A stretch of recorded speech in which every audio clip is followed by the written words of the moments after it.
tonight. One of the top wedding songs. For many people, a wedding is the most expensive celebration they'll ever have. What would it take to pull off your perfect wedding day? For Anand Ambani and Radhika Merchant, it took $600 million. Justin Bieber, Katy Perry, and the Backstreet Boys performed. Guests were treated to cruises, lavish dinners, a fireworks show, and there was a mass wedding for 50 underprivileged couples. Our next guest is used to platinum weddings ranging from $30,000 to $5 million. Ann Schwartz with Schwartz and Woodward joins us with things to make your day memorable, whether you're on a shoestring budget or money is no object. Good morning. Good morning. I hope they stay married. Oh, yeah, right? Yeah, really. After $600 million, you better stay married. Okay. It was interesting. During the commercial break, you said you were one of those girls the first time you were engaged, and you realized this is not going to work. It definitely, I woke up, had a bad dream, didn't know quite how to tell my father that I wanted to return the dress, shred the invitations, and after being with this person for 10 years, I was not going to get married. Wait, but you cleared the way for you to marry the love of your life. Oh my gosh, Prince Charming, and he did dress and proposed, dressed as Prince Charming, and we're getting ready next month to celebrate 24 years. Congratulations. All right, Joanne, you've been planning weddings for about 24 years. And so we say platinum weddings. You were doing weddings. So the nice thing about this is that you can do weddings when somebody has no budget, but you also can take what you learn from those weddings to help someone who is on a budget. I remember you telling me first, when I first met you, about there was like a $2 million wedding, and it had it was an Indian couple that said, we need to have the Indian elephants here. Yes. All kinds of, and so the types of things that make something that kind of wedding, it's everything. They use their imagination.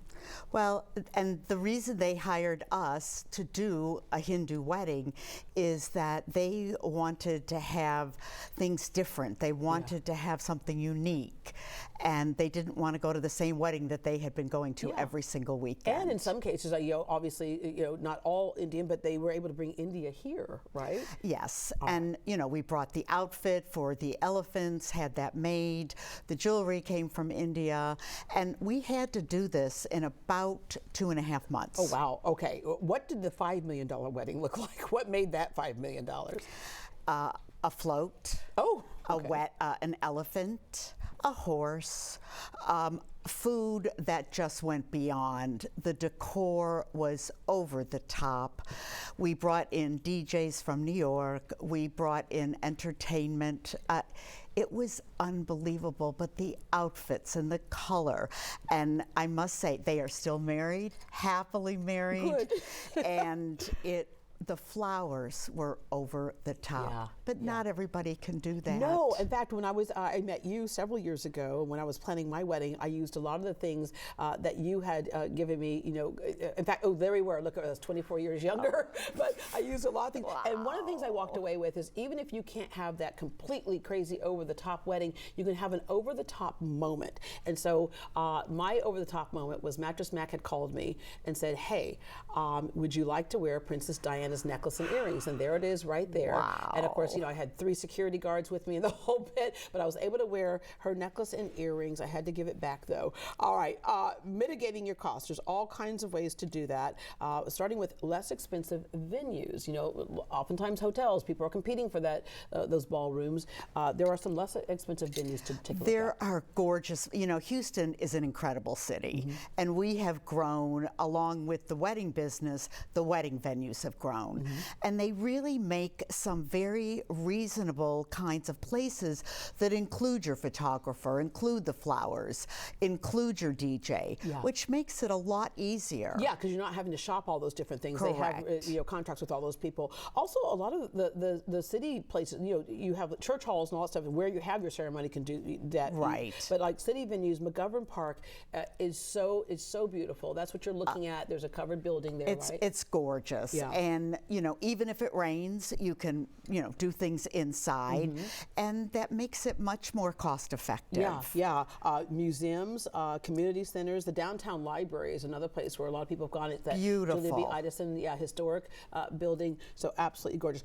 Also, the time of year in Houston, I learned from you, is there really is no time of year for a wedding in Houston because it's all year long. But the time of day can make a difference. The time of day, and also some of the months. If you stay away from the holidays and stay away from around Thanksgiving and that kind of thing. First thing in January, a lot of these places would like some business. There aren't business conventions going on, and so they really are willing to work with you. Yeah. And the time of day, morning weddings are easier. Everyone you told me that. You said do a brunch wedding. Yes. Because even your bar looks different because people, you don't have a full bar at 11 a.m. or have a sunrise wedding. And you don't have to. And we are going into a lot of different creative ways of doing different teas, different juices. Yeah. You know, it's not the last meal that anyone is ever going to eat. Just make it one good meal. Yeah. Right. Yeah. And we had back to the bar, it was mimosas and Bloody Marys as opposed to the full bar, which is much cheaper. And how fun is that to do a Bloody Mary bar? Yeah, because I was like, pour this much alcohol, that much juice, right, on the whole thing. But it stretched that. Also, with a lot of hotels and things, the lunchtime hour is usually a little bit cheaper than the dinner hour. It's a lot less expensive because the foods aren't as expensive, the time of day, and if there's things like we're doing a wedding next weekend and we can't get in on Friday until 5 o'clock because they're doing a lunch event. Yeah. And why not? Yeah. Or why not have a Wednesday night wedding? That even gets cheaper. Okay, heavy hors d'oeuvres versus the buffet versus the sit-down dinner. A lot of times people go, we'll just have heavy hors d'oeuvres. That's cheaper than a sit-down dinner. Not necessarily. Not necessarily, because all of these hors d'oeuvres have gotten pretty expensive. I mean, if you stay away from the shrimp and the lamb chops, having brie bites is really delish. And doing a really cool salad kind of thing. But people eat a lot because they come hungry. Yeah. Okay. They're like, I got you a gift. I'm going to eat and I'm going to drink. And they think they want to, eat $200 worth. Yeah. Okay. Oh, wow. Okay.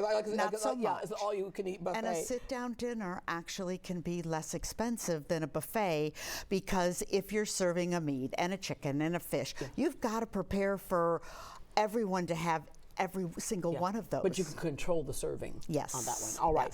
Decorations, as we know, sometimes we think we have to have massive floral decorations. Sometimes simplicity is good, and it will cut down your cost tremendously. Like going from the one to the left to the one to the right. The one to the right's beautiful. It's going to cost you probably 3 times less. All right. Wedding rings. We know gold is so expensive right now. There's all kinds of ways for him. Dealing with the titanium, tungsten steel, or silicone bands are popular. Her cluster diamonds instead of the solitaire. Halo settings make your solitaire look bigger. But let's round it out with general budgeting tips. And these are all my rings, by the way. Right?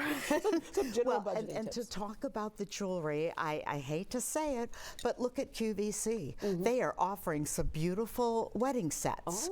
And that's not such a terrible thing. Or some of these moissanite diamonds.